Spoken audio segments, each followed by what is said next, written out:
అదే RTV app వార్తల్ని క్షణాల్లో చదివే అవకాశం ఉంటుంది. ఒక న్యూస్ పేపర్, ఒక టెలివిజన్ ఛానల్ మీ చేతుల్లో ఎప్పుడూ ఉంటాయి.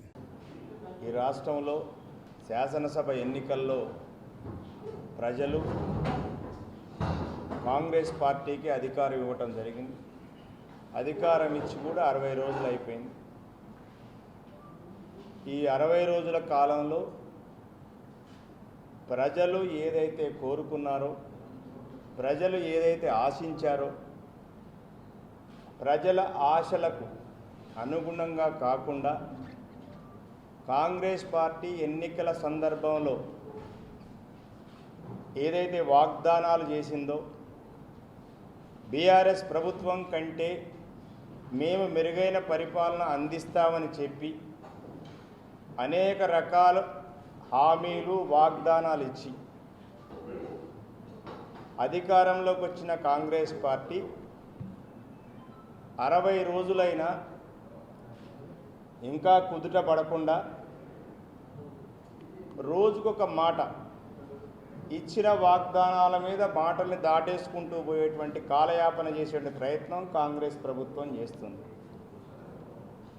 బీఆర్ఎస్ నాయకులు ఎవరన్నా మాట్లాడితే, అరే మొన్ననే కదా గవర్నమెంట్ వచ్చింది, అప్పుడు ఎందుకు పిలుకపడుతున్నారు అని అంటున్నారు. మేమేం వాళ్ళని తిట్టట్లే, వాళ్ళు చెప్పిన మాటలే గుర్తు చేస్తున్నాం. మేము అడగట్లే, ప్రజలు కూడా అడుగుతున్నారు.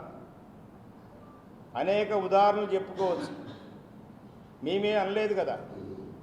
స్వయంగా కాంగ్రెస్ పార్టీ నాయకులు, అంటే జాతీయ నాయకుల నుంచి ఇక్కడ తెలంగాణ నాయకుల వరకు అందరూ చెప్పిన మాటలనే మేము రిపీట్ చేస్తున్నాం తప్ప మేము కొత్తగా ఒక మాట అంటలేవారు. ఒక్క వాగ్దానం ఇప్పుడు ఏమన్నారంటే 2 వాగ్దానాలు మేము నెరవేర్చినాం, ఇంకా 6 గ్యారంటీల్లో. ఆ 2 కూడా 6 గ్యారంటీల్లో కాదు, ఒక గ్యారంటీలో భాగం పావలాది. ఏది? మహిళలకి ఉచిత బస్సు ప్రయాణం, అట్లాగే ఆరోగ్యశ్రీ. ఒక గ్యారంటీలో పావలుంటుంది. అందరూ ఏం చెప్పుకుంటున్నారంటే మేము 2 గ్యారంటీలు అయిపోయినాయని చెప్పి.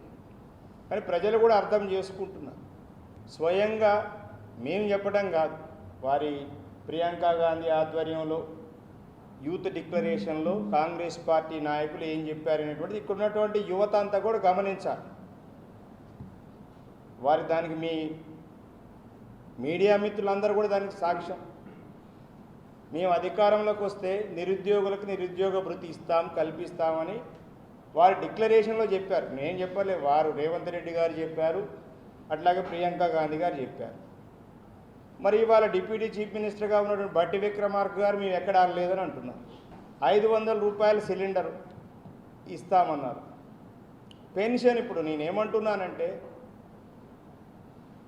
రైతు బంధు మరి ఏదంటే మీ ఆన్గోయింగ్ స్కీమ్స్ ఇయ్యటంలో ఎందుకు తడబాటు పడుతున్నారు? బీఆర్ఎస్ పార్టీ అధికారంలో ఉన్నప్పుడు 8 సంవత్సరాల పాటు రైతు వ్యవసాయం చేసేటప్పుడు పెట్టుబడి కోసం నవంబర్ ఎండింగ్గా డిసెంబర్లో రైతు బంధు వేసేవాళ్ళు, లేదా వర్షాకాలం పంట అయితే మీకు జూన్లోకి వేసేవారు.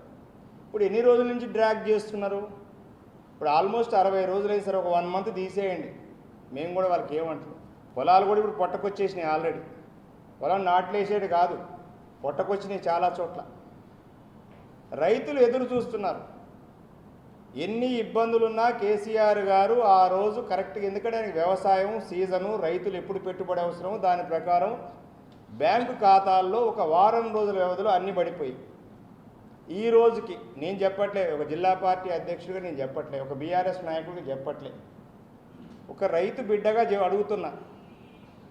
ఇవాళకి ఇంకా 3 ఎకరాల లోపు ఉన్న వాళ్ళకి మాత్రమే, ఏది ఇప్పుడు ఫిబ్రవరి 5వ తారీఖు, అంతేనా?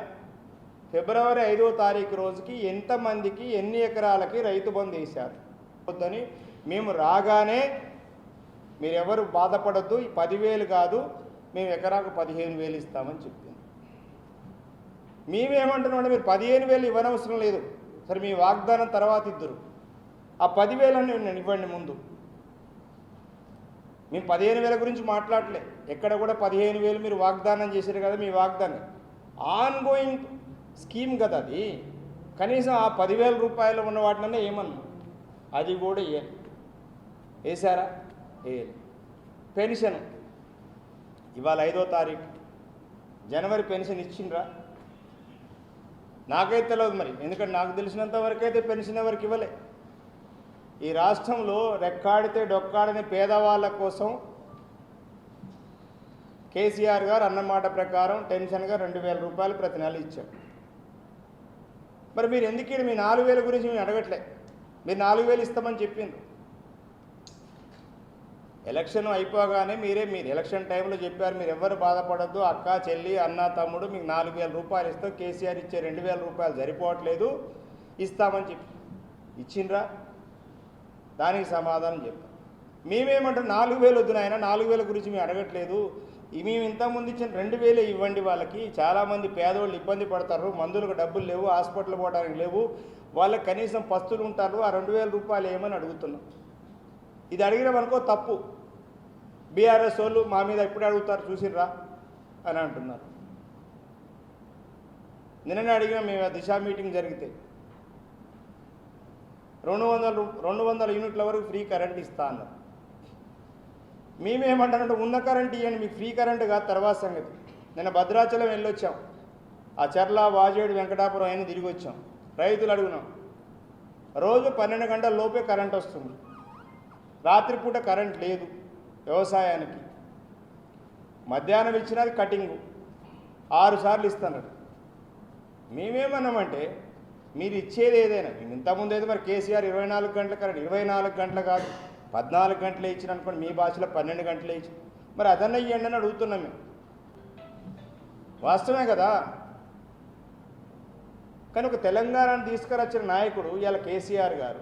నిన్న నువ్వు వంటివి తెలంగాణ జీవనం మారుస్తున్నా, లేకపోతే జీర్జ గీతం పెడు, ఆ తెలంగాణ రాకపోతే ఇవన్నీ ఉండేవి కాదు కదా, నువ్వు ముఖ్యమంత్రిగా ఉండేవాడివి కాదు కదా, నువ్వు తెలంగాణకి పిసిసి అధ్యక్షుడు అయ్యేవాడిగా, తెలంగాణకు ముఖ్యమంత్రి అయ్యేవాడిగా.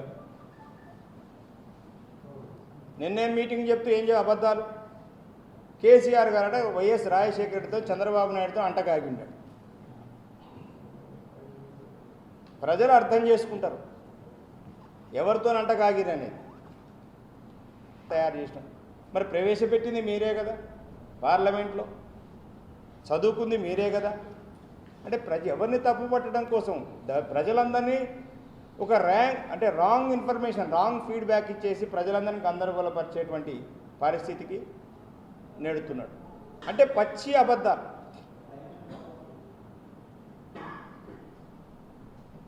కృష్ణా రివర్ మేనేజ్మెంట్ బోర్డుకి అయ్యా అప్పగించదు, దానికంటే నువ్వే సంతకం పెట్టినామని కేసీఆర్ గారు ఎక్కడ పెట్టినాడు?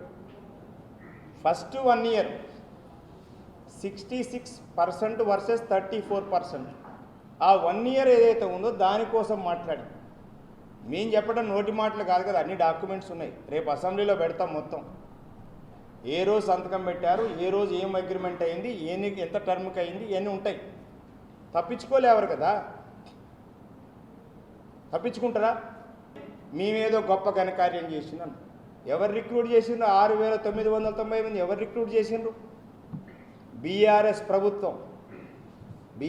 ప్రభుత్వము వాళ్ళన్ని ఎగ్జామ్లు పెట్టి అన్ని ఫైనల్ అయ్యి ఎలక్షన్ కోడ్ రావడం వల్ల ఆపేసి గౌరవనీయులు ఆ రోజు మంత్రిగా ఆరోగ్య శాఖ మంత్రిగా ఉన్నటువంటి హరీష్ రావు గారి ఆధ్వర్యంలో. కాబట్టి దయచేసి మీరు ప్రజలకు ఏమి వాగ్దానాలు చేసినారో ఆ వాగ్దానం నెరవేర్చే ప్రయత్నం చేయండి. ఒకవేళ అవి ప్రయత్నం చేయలేకపోయినా ఉన్నటువంటి వాటినన్నా కంటిన్యూ చేయండి అని అడుగుతున్నాం మేము. మరిన్ని వీడియోస్ కోసం ఛానల్ ని సబ్స్క్రైబ్ చేయండి, లేటెస్ట్ అప్డేట్స్ కోసం వాట్సాప్ ఛానల్ ని ఫాలో చేయండి, అండ్ లింక్ డిస్క్రిప్షన్ లో ఉంది.